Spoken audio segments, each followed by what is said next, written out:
Hi and welcome to LCAL, a low carb ancestral living with Pim Johnson.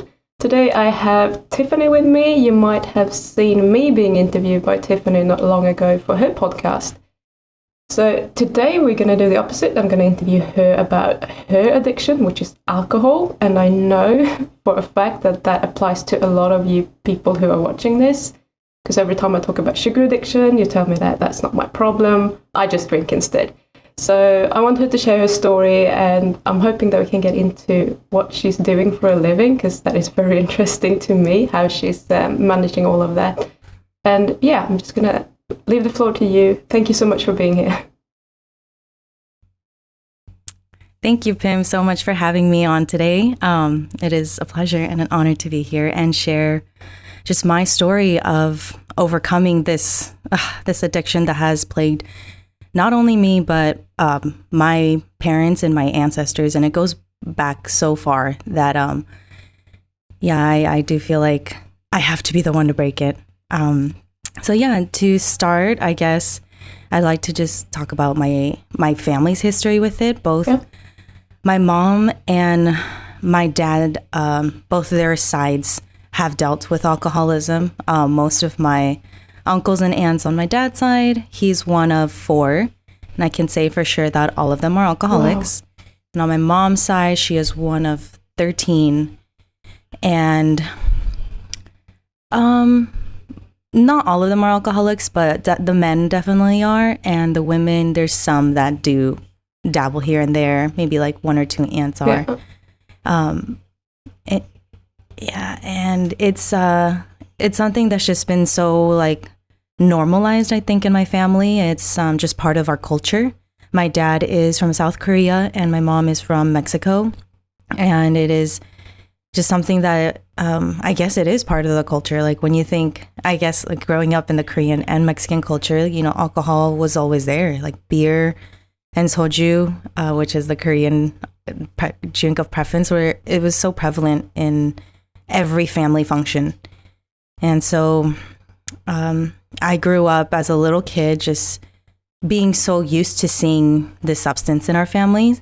And for me, I remember my dad, he was an immigrant, so he worked really, really hard here in the United States. And to get some of the stress off, he would drink, and we would see our family a lot, and then he would drink. But for him, he would become so fun. And I was so used to seeing my dad stressed when he was sober. So I remember as a kid just seeing him drink the substance, and he would become this really fun dad where he was like carefree and fun. And I loved it. So I feel like, through therapy, I understood that I pair that up as like a positive correlation with alcohol and my dad. And I think that's also why I started to drink too, because I wanted to be fun and carefree. And I saw my dad do that for that reason. So once I started to get older, that was normal to me. You know, it was like, oh, well, that's what you're supposed to do. I did start drinking pretty early on. I was always so curious about it too, because it always looked like they were having so much fun. They were always laughing and singing and dancing. And so from an early age, me and my cousins, we would sneak it, and then we would, start to partake on the side and just mimic what our parents were doing. And it's interesting though, because at the same time, my mom was very against alcohol, which is interesting. Right. And she was organizing Al-Anon groups. And if you guys don't know what Al-Anon is, it's a support group for family members and friends of the alcoholic. So there's support for those that are around the alcoholic, not just for the alcoholic, which is AA. So she was on fire. Like, she was so passionate about these groups. They had helped her cope with her family. And then now that her husband, she was dealing with an alcoholic husband, she was opening up her own groups, and she was so involved in that. And so I grew up going to these meetings with her, participating. I remember being in like, she would do these like skits in front of the people, and I would be this little girl, and she would force me to be in the skits to reenact like the drunken family and how alcohol affects the family. It was so ironic. So cute. I can just imagine. Yeah. And little did I know that I would fall into the same thing, but it was good, I think, that I had those teachings and those experiences, because that helped me later on when I chose to get sober, remembering those skits and the teachings. So yeah, and later on, I went to college, and I think that's where it went downhill from there, because now I was free and I was on my own, and there was absolutely no one telling me no. And that's when I just, lost control. And there was never like, oh, just a beer here and there. It was every single time I went to drink, it was blackout drunk. And this was, during college, where it was happening, several times a week. And it was just a way to deal with the stress from the studies, deal with so many unresolved family issues and traumas. And I was like this person, or I guess this like young adult in the real world with absolutely no idea how to cope with my emotions, anything real, anything that was hard to deal with. And I just did what I had grown up seeing my own dad do. So that led to a lot of just blurry, hazy periods, a lot of getting into trouble, bad grades. And I really do think that was what opened the doors and led me into a lot of other things that I feel like were not very healthy for me. Like just getting into drugs and casual sex and bad friendships. And when I say bad, I just mean like unhealthy, that were probably not, they're more, toxic, I would say. When you were drinking at this age, did it ever occur to you that you were doing the thing that your mom didn't like seeing your dad doing, and kind of make the connection between the Al-Anon meetings and what you have heard there and what you were doing now?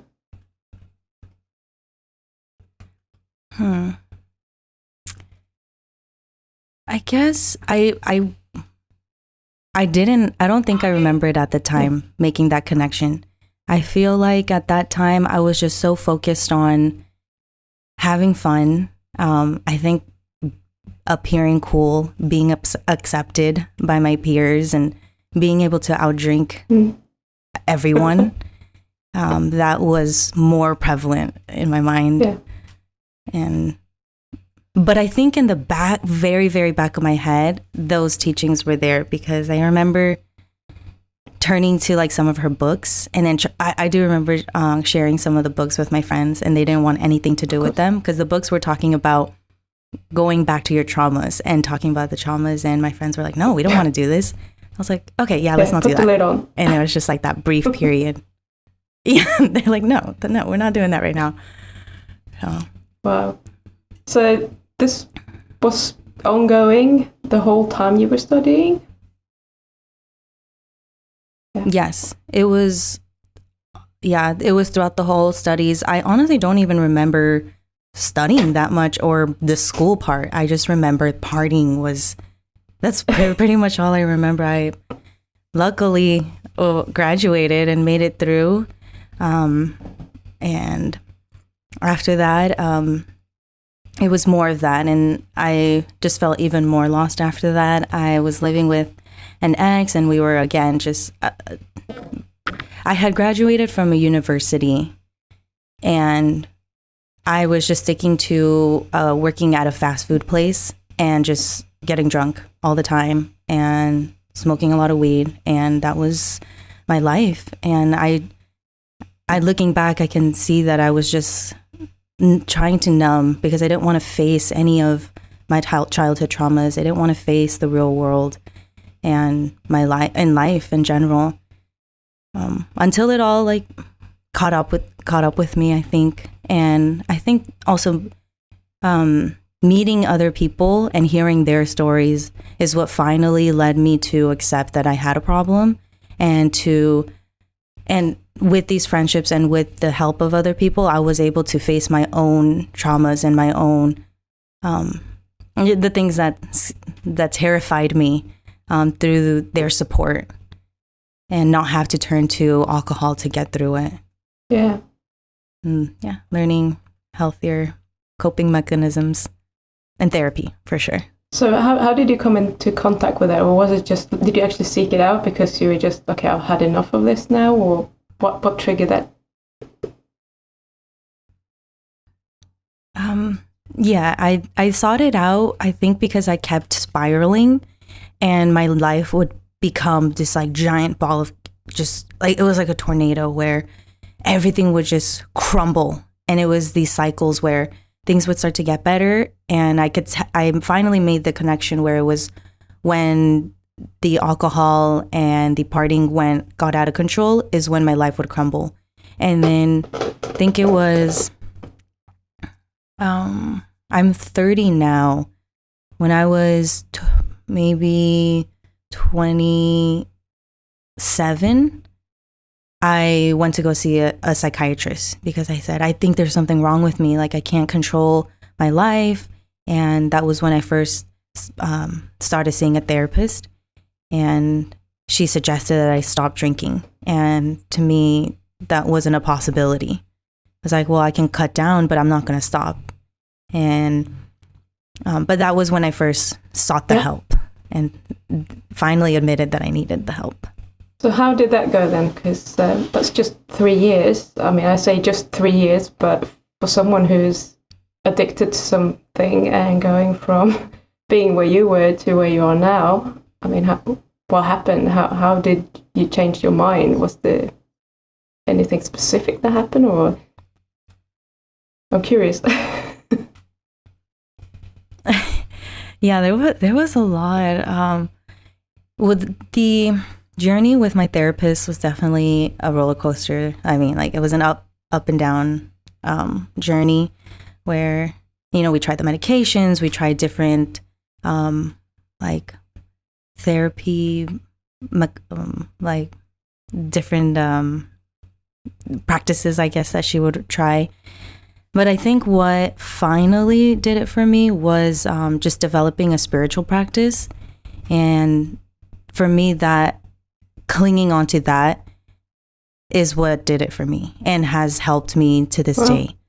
So for me, it was surrendering to God and saying, like, but it started with that. And then I think that's what opened the doors to receiving the help from people, from doctors, and then ultimately from a higher power, which I have to surrender to every single day at the start of the day and admit that I can't do it on my own. Because every time I try to do it on my own and thought that I could handle it, I would slip and fall. But now I don't know, it's different, I guess, now with the help of a higher power and working on this spiritual discipline.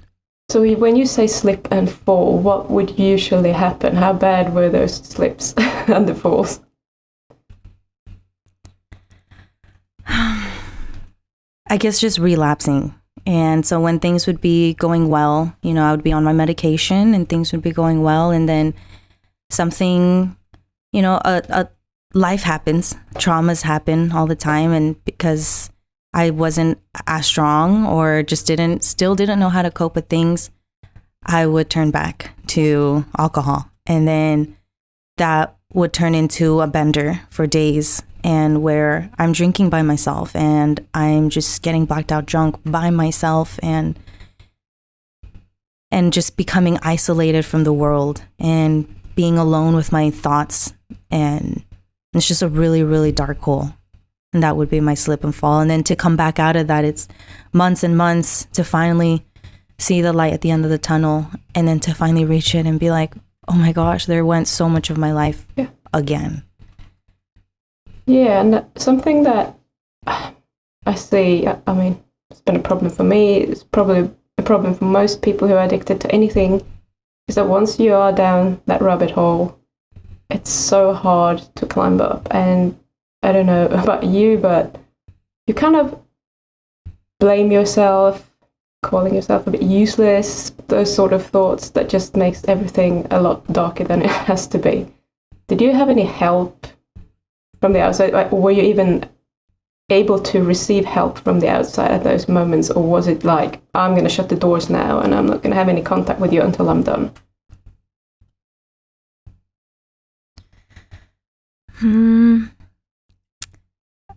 I feel like my friends and my family were helpful in that they would remind me of who I was, even though there were times where I would completely shut myself out.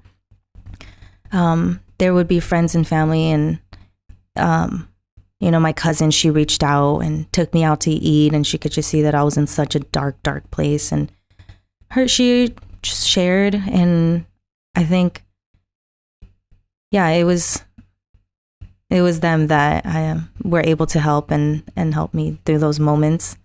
But at the same time, I also feel like writing helped me a lot, because in those moments I would write and pray. That's awesome. So if someone who's actually watching this right now, they are in such a place, what would you recommend that they do? Let's say they haven't sought out any help yet. Where would you tell them to go, or where would you start? So if they are dealing with the addiction, but they don't think that they need the help,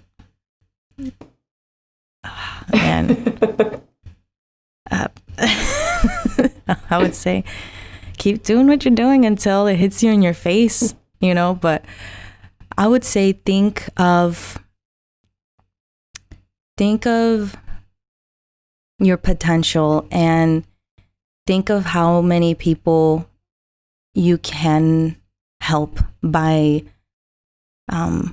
being an example. And I feel like we all have the power to change people's lives, and a lot of us, we just waste that power because we just want to stay in our vices. But I feel like fighting that gives us so much power to be able to help others and be a leader and step up and be able to help so many people. So I would say think of how many people you can help. And a lot of times we don't understand the impact that we can have on so many people around us. But we really do. Yeah. Awesome. So how are you doing now? I'm doing good. I'm with my podcast. I think that has helped me on this journey, just by being able to share my own story and be able to continuously talk to other people who motivate me and inspire me has kept me busy. Right now I feel strong with my faith. It is something that like I said before, I go to every day, and I have to stay plugged in because, to be honest, I am terrified. I am terrified for that day to come where I slip up, and I recognize that fear, and I can shamelessly say I am terrified, because that means I have to always be alert that I won't get there again, hopefully. But I feel good. I feel focused. I feel alive. The other day I did something that I was terrified to do. I went snowboarding, and I went on one of the boxes, and it was something that I was always so scared to do, and so it made me feel so alive. And I was meditating on how I used to use alcohol to feel that high and that feeling, and it was just such a shortcut to that feeling, and how much courage it took to go on that box, and how awesome it felt afterwards. And I was hooked, and I said, I want to keep doing these things, the things that terrify me in life. I want to go after these things, and not resort to like the shortcut anymore. Oh, I'm so glad you said that. So I feel good. Yeah, I think it's all about finding something different than anything that you will be addicted to. that will give you that joy and make you feel alive, as you say, and just kind of lights you up when you find those things and you can do them every now and then. Doesn't have to be every day, but if you can find something that you can do every day, even better. But when you find those things, you kind of find meaning in more productive things to do with your life, and that's just awesome. I'm like excited for you. Go snowboarding. Thank you.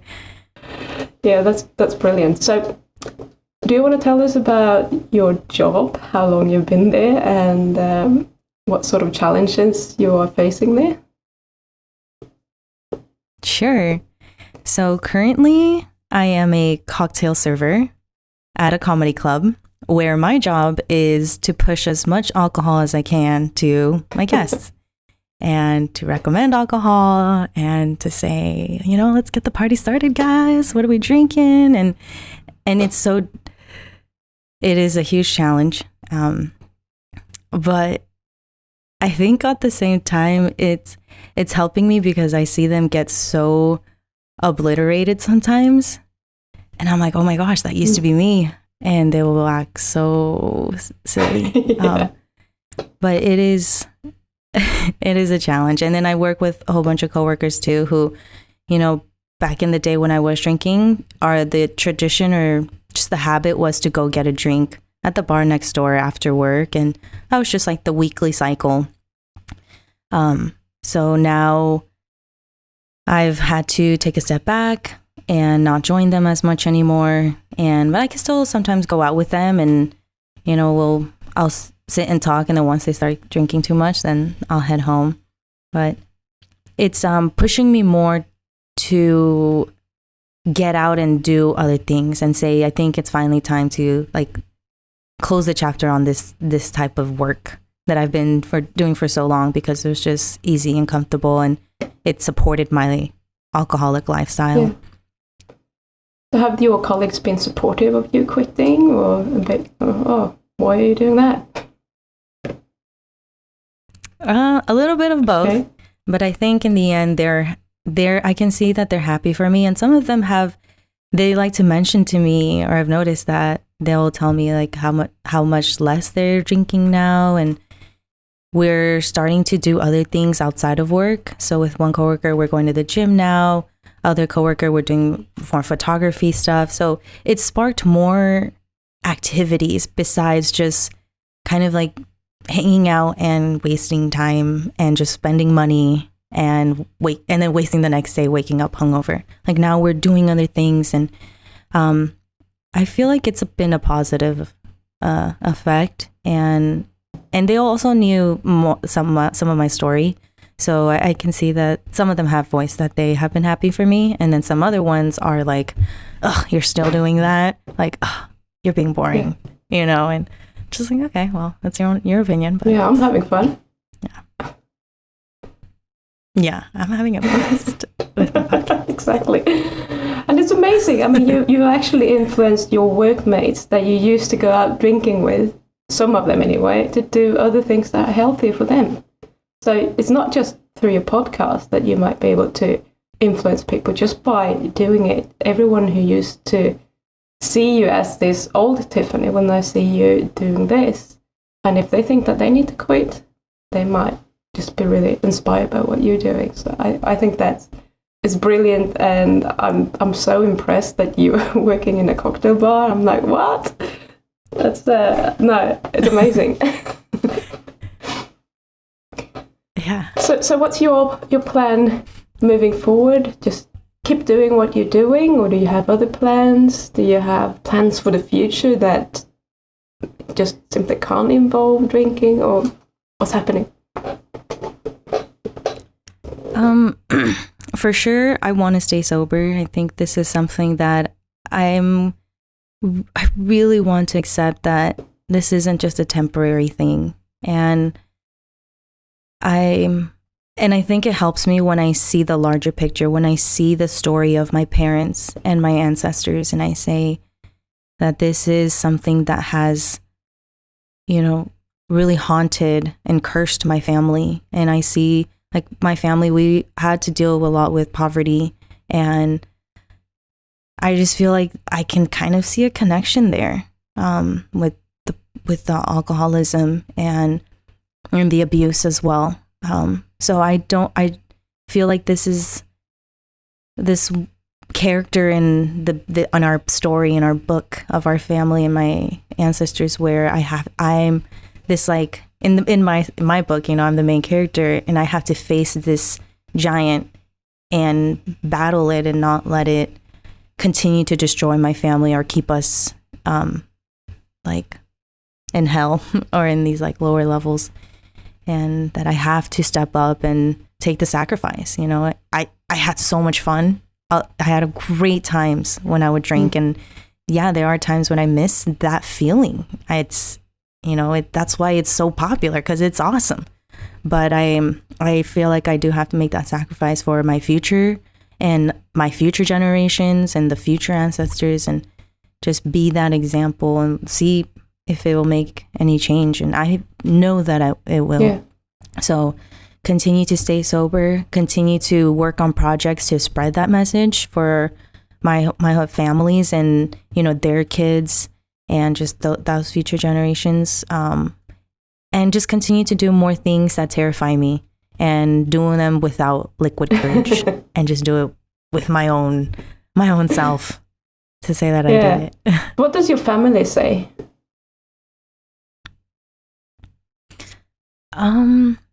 My dad is kind of like, I don't know. I feel like he feels kind of judged.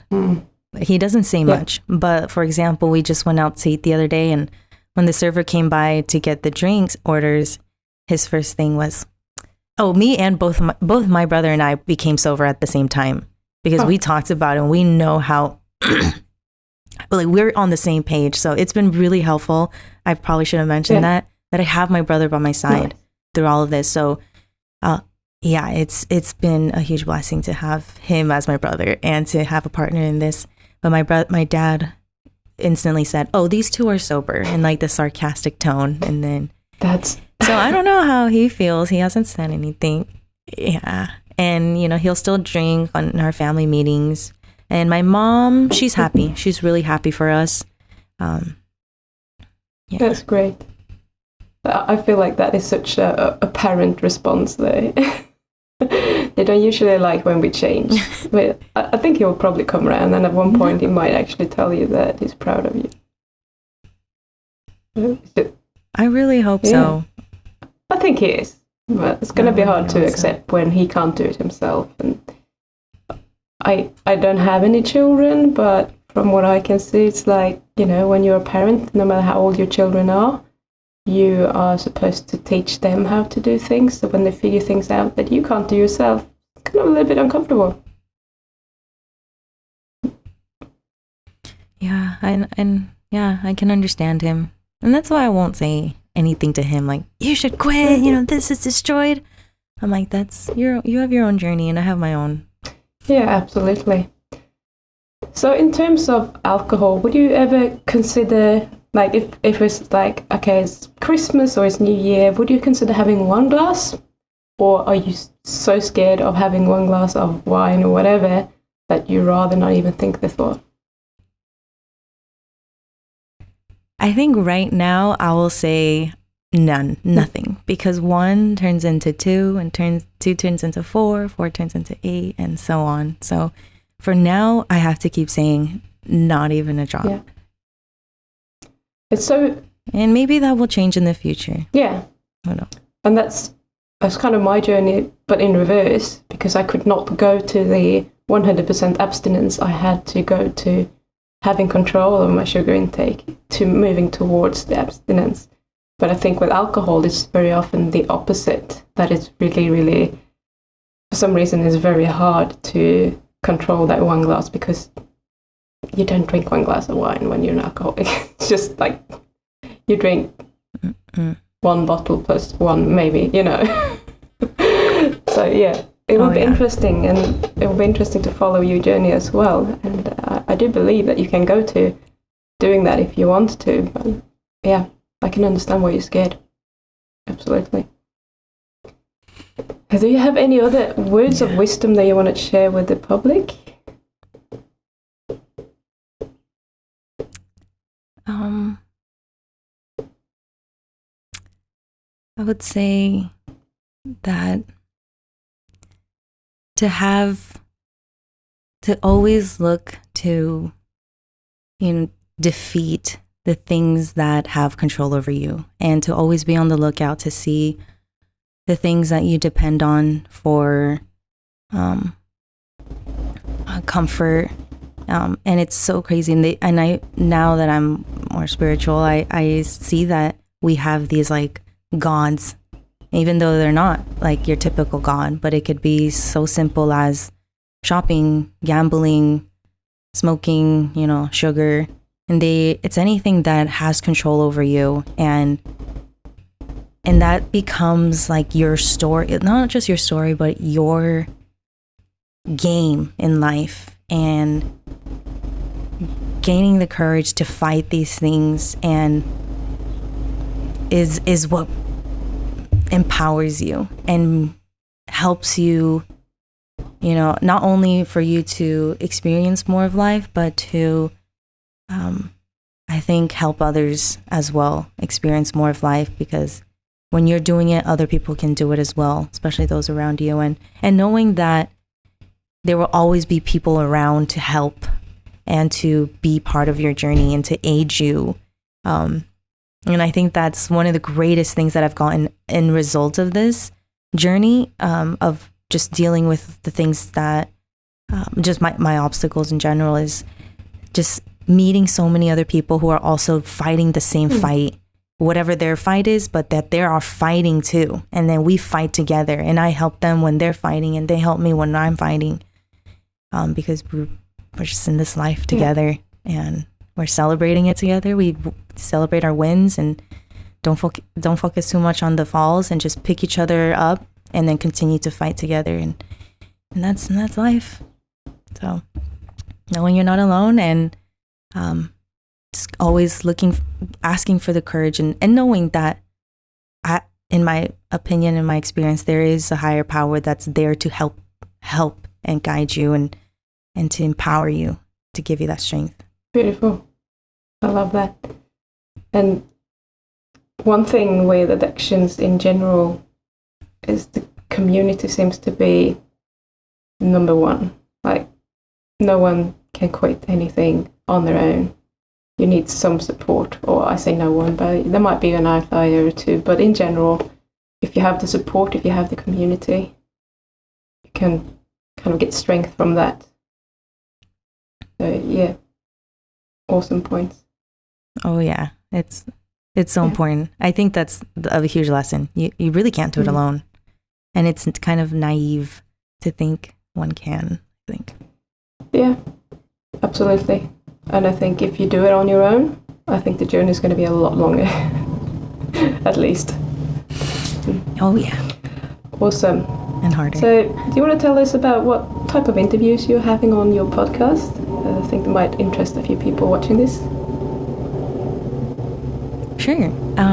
The kind of interviews that I've been conducting so far on my podcast is with people who have overcame any obstacle in their life. So I have had the privilege and the honor to interview a gentleman in Nigeria who overcame poverty, someone who overcame a toxic relationship, and those are traumatizing. I had someone overcome low self-esteem and bullying, and I had you on there overcoming sugar addiction. I have another one who overcame being bewitched. Wow. That one is an interesting one. I'm going to have one. to listen to that. Being bewitched. That piqued my interest straight away. I was like, what? It's an interesting one. Yeah. Tune in. It's a good one. It's very interesting. Yeah. And so all sorts of obstacles, and I'm open to interviewing anyone just wanting to share their story of how they overcame any of their obstacles, because there's always going to be someone out there who's going through the same thing that probably really can use someone's story as inspiration and hope to be able to overcome theirs. Yeah, there is no lack of adversity in the world. Mm-mm. Brilliant. So we will post some links to your podcast in the show notes. If someone watching this wants to be on your podcast, do you have contact details on your podcast so they can contact you? Yes. You can email me at, it's trinitydawn333. So Trinity, TRINITY. Dawn is DAWN 333 at gmail.com. Brilliant. And then you can also post links to my Instagram. They can DM me directly on there. And perfect. Yeah, I think that's awesome.